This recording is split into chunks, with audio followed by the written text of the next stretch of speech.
వాళ్ళని మిస్గైడ్ చేశారు. మా లోకల్ పీపుల్ ఉన్నారు కదా, ఓకే. వాళ్ళకి ఆ ఛానల్ వాళ్ళకి నన్ను అప్రోచ్ అవుతే నేను చెప్తాను. వాళ్ళ ఎలిగేషన్స్ చాలా ఉన్నాయి. దాన్ని వాళ్ళ హిట్ అవుతారు వాళ్ళు మామూలుగా విషయంలో. చెప్తున్నాను కదా, వాళ్ళకి డాక్యుమెంటేషన్ ప్రాపర్గా లేకుండా వాళ్ళ వేల కోట్ల ఆస్తులు, వందల కోట్ల ఆస్తుంది. నేను చెప్పాలంటే నాకేం పెద్ద ప్రాబ్లం కాదు. వాళ్ళు ఏంటంటే వాంటెడ్లీ లేనివి ఉన్నాయి వాళ్ళకి చెప్పేసి ఇస్తే వాళ్ళు నా వెనక పడడం ఏదో జరిగింది. అది జరుగుతుందని నేనేం ఛానల్ తక్కువ, ఎవరైనా ఫార్వర్డ్ చేస్తేనే చూస్తాను. ఆ ఛానల్ నేను ఎక్కువ చూడను. వాళ్ళకి ఆ ఛానల్ వాళ్ళకి నేను చెప్తే బాగుండదు.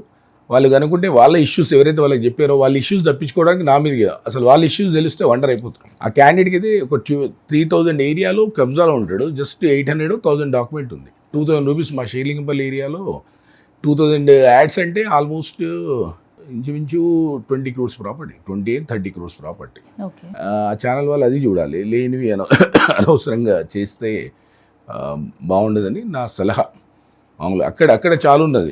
కబ్జాలు చేసి కట్టడాలు అవన్నీ చాలా ఉన్నాయి. వాటి మీద పడండి, ఇంకా హ్యాపీగా ఉంటుంది. అంటే పబ్లిక్వి ఉంటుంది మామూలుగా.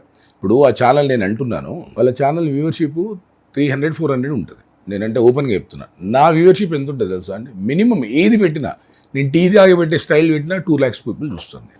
నేను ఏం చేయాలంటే చేయలేనా? ఏదైనా వ్యూవర్షిపే ఇంపార్టెంట్. సబ్స్క్రైబర్స్ ఎంత ఉన్నారు అది అని. ఏదైనా మనకు అంటే క్వాలిటీ ఉన్నదైతే పబ్లిక్ ఇంట్రెస్ట్గా చూస్తారు, దానికి సబ్స్క్రైబ్ చేస్తారు, గుడ్ అని చెప్తారు. మామూలుగా లేని అనవసరమైన చెప్పేసేస్తే సో కావాలని టార్గెట్ చేశారంటారా? 100% కదా, కావాలనేది 1000%. ఓకే. ఇప్పుడు టార్గెట్ చేసిన పీపుల్ గురించి చెప్తున్నాను.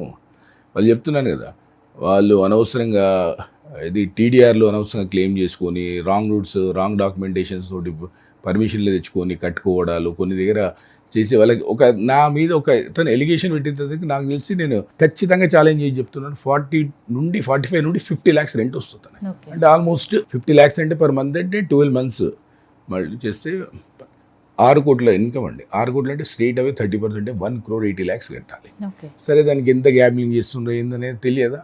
మామూలుగా అది ఇప్పుడు అదే ఆ ఛానల్ వాళ్ళకి నేను అది వచ్చాక నేను వాళ్ళని పిలుస్తాను, అప్పుడు చేయమనండి. దాన్ని చూస్తేనన్నా అది పబ్లిక్ కరెక్టే, 6 కోట్లు 1,80,00,000 కడితే చాలామందికి ఉపయోగపడుతుంది కదా. నేనే లక్షలు కడతాను మామూలుగా. ఇప్పుడు నా ట్యాక్స్ అనేది వేరే వాళ్ళకి యూజ్ అవుతుంది కదా. అలాంటి పెద్దవాళ్ళ దగ్గరికి ఇంకా హ్యాపీ మామూలుగా. అంటే ఓన్లీ పైసల్లో పెద్దవాళ్ళు మామూలుగా పనికిరారు అనుకోండి సొసైటీకి.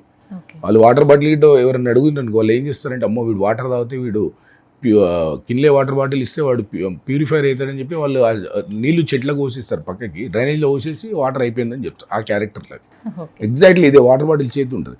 వాడు అడుగుతామో వీడు వాటర్ తాగి ఎక్కడ హ్యాపీ అవుతాడని వాడు డ్రైనేజ్లో పోసే హోగా పానీ అని చెప్తారు. ఆ టైప్ క్యారెక్టర్ ఒక చెత్త వ్యక్తి. అది అందరికీ తెలుసు, వాళ్ళ దోస్తులకు తెలుసు, అంటే ఆల్మోస్ట్ వాళ్ళందరికీ తెలుసు. సో ఇన్ని ఎలిగేషన్ మధ్య కూడా సక్సెస్.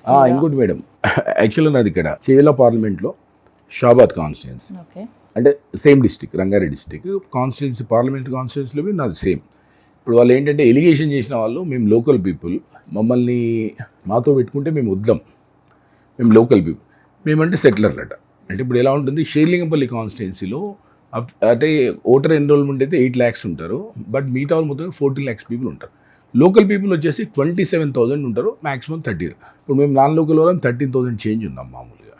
అదే ఇప్పుడు కొందరు అన్నారట లోకల్ నాన్ లోకల్ అనేది ఇట్లా ఉంటుందని నాకు తెలియదు. సరే, మా 13 lakhs పీపుల్ అందరికీ నేను మోటివేట్ చేస్తాం, మనం ఇట్లా ఉండాలట, మనం అట్లా ఉండాలి, ఓన్లీ లోకల్ 30,000 పీపుల్ సపరేట్ ఉండాలట.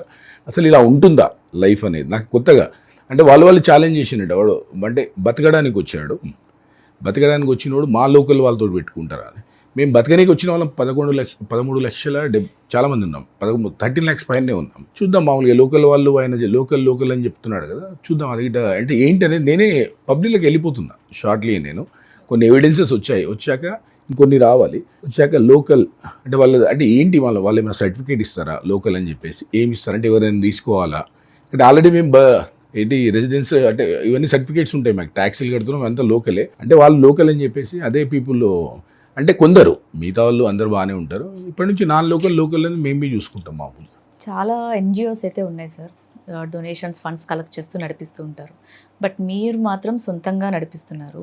రాజకీయంగా ఎదగాలంటే చాలామంది ఇలాంటి సర్వీసులు చేసి పైకి వస్తూ ఉంటారు. మరి మీరు ఎలాంటి ఆశ లేకుండా సర్వీసులు చేసుకుంటూ పొలిటికల్ ఎంట్రీ వచ్చిందనుకోండి. పొలిటికల్ ఎంట్రీ అంటే చూడండి మేడం, మీరు యాక్చువల్లీ మీరు 1:15కి వచ్చారు, ఏదో ట్రాఫిక్ జామ్లో ఉన్నారని. మీరు 11:30కి వస్తే ఇక్కడ చింతల్, వరంగల్, మహబూబ్ నగర్ ఆల్ పీపుల్ వచ్చారు ఏదో బట్ నేను ఏదో హెల్ప్ చేస్తాను వాళ్ళు నాకు ఒక లిమిట్ అంటే ఏంటి తెలియదు నాకే తెలియదు ఒక నేను ఢిల్లీ పీపుల్ పూణే పీపుల్ కాల్లో అంటే నేను ఓకే నా దగ్గర సర్వీస్ ఉన్నది వాళ్ళకి నేను చేస్తాను అది ఏంటనేది నేను చెప్పాను వాళ్ళు ఏమన్నా ఓటర్స్ అవుతారా ఫ్యూచర్లో నాకు ఏమవుతుంది ఒక సీఎం అంటే ఒక స్టేట్ వరకే లిమిట్ అవుతుంది కాన్స్టిట్యున్సీ అంటే ఒకటి కార్పొరేటర్ డివిజన్ వరకే వాళ్ళు అక్కడి వరకే చేస్తారు పక్క వాళ్ళు వస్తే మాకు సంబంధం లేదు నాకు అట్లా కాదు చెప్పాను కదా మహబూబ్ నగర్ ఈరోజు వరంగల్ చింతల్ అంటే కుత్బులాపూర్ అని చెప్పేసి ఇంకా ఎవరెవరు చాలామంది వచ్చారు వాళ్ళ ముగ్గురిని నేను వేరే మా ఫ్రెండ్స్ అడిగారు ఎక్కడి నుండి మీరు వచ్చారు అది నాకు ఉండి పొలిటికల్ అంబిషన్ ఉంటే లోకల్ ఒక సర్కిల్ వరకే ఉంటుంది నాకు అలాగా ఫస్ట్ సర్వీస్ చేయాలి భగవంతుడు అవకాశం ఇస్తే మాత్రం బ్యాక్ స్టెప్ వేసేది లేదు ఓకే ఆ పబ్లిక్ అదొక ఛానల్కి చెప్పారట 100 మంది ఫుడ్ తింటారని మీరు వచ్చారు కదా మేడం అంటే యాక్చువల్గా లేన్ ఎలా ఫామ్ అవుతుందంటే ఇప్పుడు సమ్మర్ కాబట్టి ఇప్పుడు నెక్స్ట్ వీక్ టెంట్ వేస్తాము అసలు ఇంతకుముందు అయితే మేము అదర్ సీజన్ సమ్మర్ కాకుండా మనకు రెయిన్ సీజను వింటర్ సీజన్లోనూ పబ్లిక్ ఇట్లా ఒకటేసారి మేము ఒక ముహూర్తం చూస్తాం 1 to 1:15 మధ్యలో ఆ టైంకి స్టార్ట్ చేస్తాం చేశాక అప్పుడు చూడండి మీరు ఏందో నా ఇన్స్టాలో చూస్తే ప్రతి వీక్ ఉంటుందండి నేనేందో తెచ్చి ఏమంటారు డిజైనింగ్ చేసి ఇంకేదో అతో దాన్ని ఏమంటే మ్యానిపులేట్ చేసి పెట్టేది కాదు మీరు ఇటు వచ్చారు కదా కొద్దిగా అవును. చూసారా ఎన్ని ఐటమ్స్ ఉన్నాయండి మీరు తింటే చూసాం సార్ అసలు మా వెహికల్ పార్క్ చేయడానికి కూడా మేము పక్క స్ట్రీట్ లో పార్క్ చేసి నడుచుకుంటూ వచ్చాము ఏమేమి ఉన్నాయి వెరైటీస్ పులిహోర చాలా అయ్యా సార్ White రెండు rice. రకాల స్వీట్లు కలర్ రైస్ అండ్ ఈరోజు ఇక కర్డ్ రైస్ పెట్టాము సాంబార్ పప్పు కర్రీ చట్నీ స్వీట్స్ మంచి కరెక్ట్ లంచ్ టైంలో Lunch వచ్చాం సార్ time. హ్యాపీగా చాలా వేడి వేడి అన్నం తిన్నాం వేడిగా చాలా లేకుంటే కమ్మగా ఉన్నాయి వేడిగా సార్ లేకుంటే ప్రతిదీ. పెట్టొద్దని చెప్తాను కొద్దిసేపు ఆగి మళ్ళీ వేడి చేసి వేడి చేయొద్దు కొత్తగా మళ్ళీ వండి పెట్టండి అని చెప్తాను పెడితే మంచిగా పెట్టాలి టేస్ట్ మాత్రం చాలా నీట్ గా ఇంట్లో చేసినట్టే ఉంది సార్ అదేదో ఆర్డర్ పెట్టి తీసుకొచ్చినట్టయితే లేదు థ్యాంక్ యూ మేడం మనం ఏంటంటే పెడితే ప్రాపర్గా పెట్టాలి లేదంటే నన్ను ఏం పెట్టమని ఎవరు నన్ను రివాల్వర్ పెట్టలేదు నాకు వచ్చి ఫోన్లో వేసి డాగులేదు నా ఇష్టం నేను మా భగవంతుడు నాకు టీం అందరం చెప్పింది కడుపు నిండా తిన్నాం సార్ వేడి వేడిగా చాలా ఫుడ్ అయితే చాలా ఎక్సలెంట్ గా ఉందని చెప్పొచ్చు అండ్ అది చాలా కూడా God మంది gift. చాలా క్రౌడ్ కూడా ఉండే సార్ మేము వచ్చినప్పుడైతే ఆల్మోస్ట్ చూడండి మేడం ఇప్పుడు సాటర్డే అనేది 2000+ ఉంటారు ఆల్మోస్ట్ ఇది 184th వీక్ అండి ఇది ఈ మంత్ 18,000 పీపుల్కి నేను లంచ్ ఈరోజు కౌంట్ 18,000 పీపుల్ ఓకే 18,000 పీపుల్ అంటే మేము పెట్టేది పర్ హెడ్ 100 రూపీస్ ఉంటుంది మేడం అంటే 18 lakhs ఖాళీ నాకు అంటే అలా క్యాలిక్యులేషన్ చేసుకుంటే అదే నేను ఎలా చేస్తాను ఏంటి అనేది పక్కకెట్టేసాను ఓకే చెప్పండి ఎవరు చేస్తారు మేడం ఎవరికి అవును సార్ అవసరం ఎవరు ఉంటుంది? లేరు అవును ఎంతో మంది సంపన్నులు ఉన్నా మీలాగా చేసే వాళ్ళైతే ఎవరు లేరు సో ఇదే అంటున్నాను ఇంత మంచి సర్వీస్ చేస్తూ రేపొద్దున రాజకీయవేత్తగా ఇంకా మంచి సహాయం చేయొచ్చేమో కదా రాష్ట్రానికి అదే ఇంతకుముందు నాకు ఆలోచన లేదు మేడం బట్ ఇప్పుడు మా ఫ్రెండ్స్ అందరు చెప్పారు ఛాన్స్ ఉంటుందంటే నేను డెఫినెట్లీ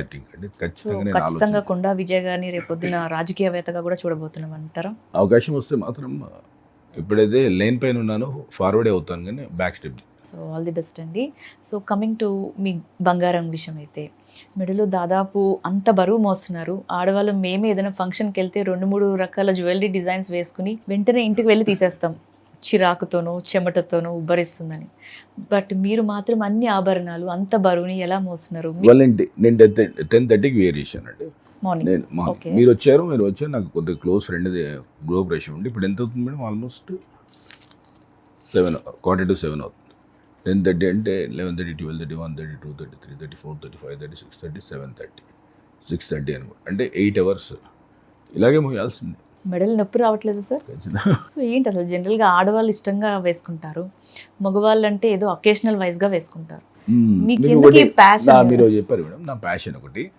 ఇప్పుడే నాకు ఒక ముదిరాజ్ ఫ్రెండ్ వాళ్ళు కొత్తగూడలో లోకల్ పీపుల్ ఓకే వాళ్ళు అంటే లోకల్ పీపుల్ అంటే నాకు తెలిసి తనకు 200 crores ప్రాపర్టీ ఉంటుంది అనుకుంటా మంచి ల్యాండ్ లార్డ్స్ మంచి బిల్డింగ్స్ మంచి రెంట్స్ వస్తాయి తను ఇట వస్తున్నాడు ఎగ్జిట్ అవుతున్నాడు నేను ఎంట్రీ తీసుకుంటున్నాను ఫంక్షన్కి ఒకటే అన్నాడు అన్న నువ్వు సాక్షాత్తు నేను దేవుడిని చూసినట్టే ఫీల్ అవుతున్నాను ఇంకా అంతకన్నా అవకాశం ఏంటి మామూలుగా అది మనకి ఓకే హ్యాపీ గోల్డ్ సో అలా జ్యువెలరీ వేసుకోవడం అనేది మీకు ఒక ప్యాషన్గా అలవాటు అయిపోయింది సో అంతా సంపాదించిందంతా మీరే మెడలో వేసుకుంటున్నారా ఇంట్లో మేడం కూడా కొనిస్తున్నారా మేడంకి జెల్సీ రావట్లేదా ఎప్పటికప్పుడు అది లేటెస్ట్ అంటే ప్యాటర్న్స్ అని మీ మెడలోనే అది కనపడుతున్నాయి యూనివర్సల్ అండి ప్రపంచంలో ప్రతి అంటే ఏది ఉన్నా ఫస్ట్ ఫీమేల్ తర్వాతనే మేల్ అది మీకు తెలిసిన అందరికీ కూడా వర్తిస్తుంది నా ఒక్కరికే కాదు ఖచ్చితంగా అందరితో పాటే నేను జర్నీ సో చేస్తున్నాను ఇంట్లో శ్రీమతి తర్వాతే మీకంటారా ఖచ్చితంగా